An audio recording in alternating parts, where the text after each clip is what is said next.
Welcome back to Halftime Report on CNBC-TV18. Now let's shift focus and talk about a textile sector, the textile industry. What's that going to be looking like?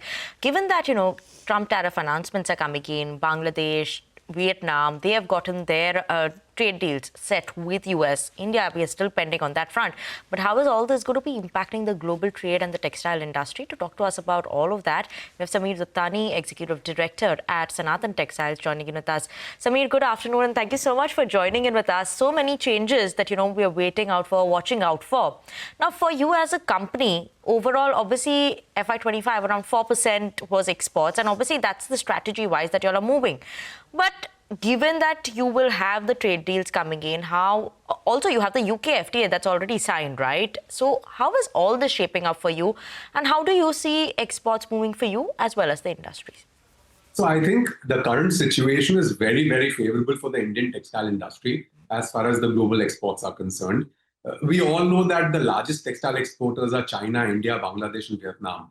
And if the current tariffs are relatively more favorable towards India, I think we have a damn good opportunity in front of us to really expand our global market share of textile supply.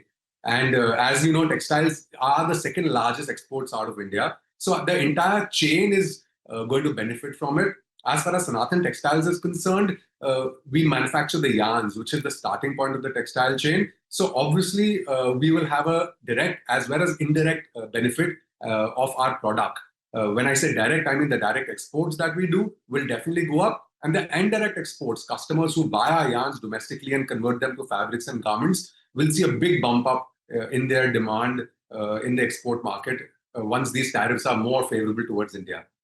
Yesterday we spoke to an expert and they said that even as tariffs are a lot more favorable for India versus, say, something like Bangladesh or Vietnam, the labor costs in India make it the cost of production at par, if not more, for India.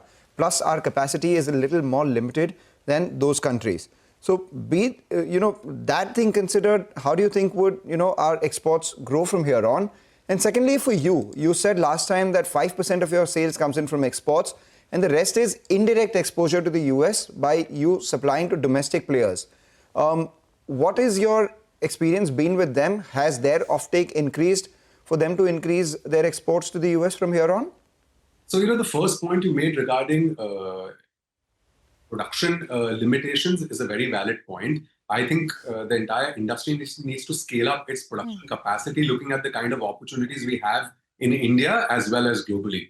And ample support from the government is there today to increase the exports, especially focusing on man-made. Even the PLI, as we know, is very focused on man-made because globally the consumption of yarns and fibers, 70% is man-made, and polyester filament yarn having the largest market share of that. I definitely see an increase in exports for us and our customers. And as far as the costing or the labor cost that you mentioned, I think we're similar or cheaper than Bangladesh, if not cheaper, at least similar for sure. But if the tariffs are more favorable to us, all that will get evened out very easily in our favor. So I don't think the cost is largely a concern. Yes, increasing our capacity is definitely a concern that we all need to work on and quickly scale up our capacities from where we are today. Okay, so exactly on that point then, Sammir, are you looking to increase your capacity? What do you have in the pipeline? And if you are incrementally looking to increase your exports from this level of around 4 to 5% of total sales to take advantage of the situation, how much would it probably go to and by when? So we are at the last leg of starting up a new Greenfield facility in Punjab. And this new facility is totally focused on polyester filament yarns because we see this as the future.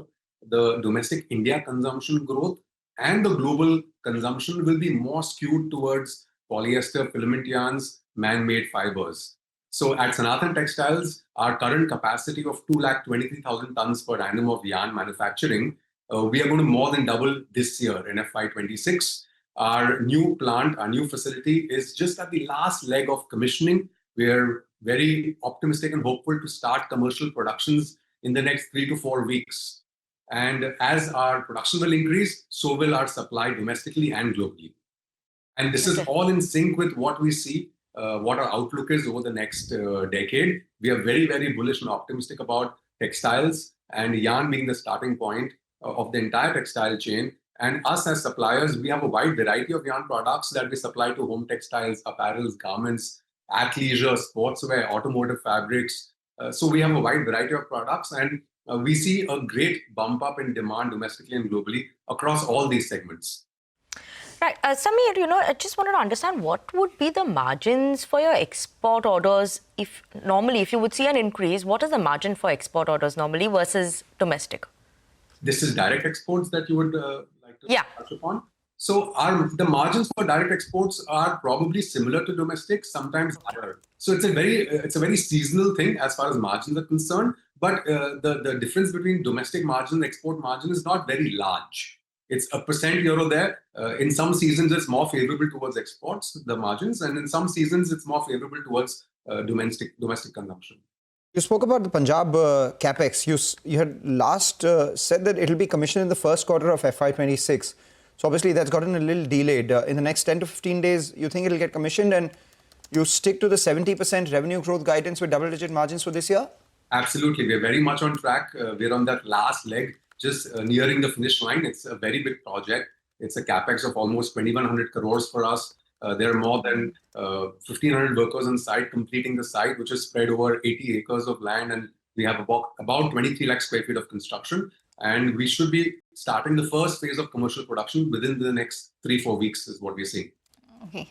How do you think FY26 is going to pan out as a whole? I know, earnings season is around the corner, or numbers are around the corner. But if you had to talk about it on a broader scale, would FY26 be better than this 1.4% growth that you clocked in FY25? Yes, for sure. At Sanathan Textiles, because of our new facility coming on stream this year, we should get at least 60-70% of the new additional revenue in FY26. So that will give us a big bump up as far as our revenue is concerned, and also as far as the absolute EBITDA numbers are concerned. As far as margins are concerned, last year, FY25, we did close to a 9% EBITDA, and we are very optimistic and positively looking at a double-digit EBITDA for FY26. Double-digit EBITDA margin and 70% revenue growth, right? 60 to 70%. That'd be a fair estimate. From the new facility, we will get about 60-70% contribution this year because we won't get the full running this financial year, right? Since we'll start now. So the net growth will be what versus last year? The capacity that we're putting up there is a bit more than doubling our current capacity. So our current capacity is 235,000 tons per annum. And the new capacity in the first phase is designed to give us 250,000 tons. And an additional 1 lakh tons will come in phase 2. Okay. Sammir, so, you had spoken about FY26, 4,800 crores. Is that the revenue that you're still expecting, or could we expect it higher? Yes, 45 to 4,800 is what I mentioned earlier, and that's very much what we're looking at. Okay. All right, Sammir, we're going to let it go on that note. Thanks very much for joining in and speaking with us. So that's the word coming in from another textile company. So let's see what exactly the opportunity plays out to be. But manufacturing is definitely something that India would probably have to scale up on in order to probably take full advantage of any kind of opportunity. We need to take a short break, but we'll get you more on the markets once we're back. Stay tuned.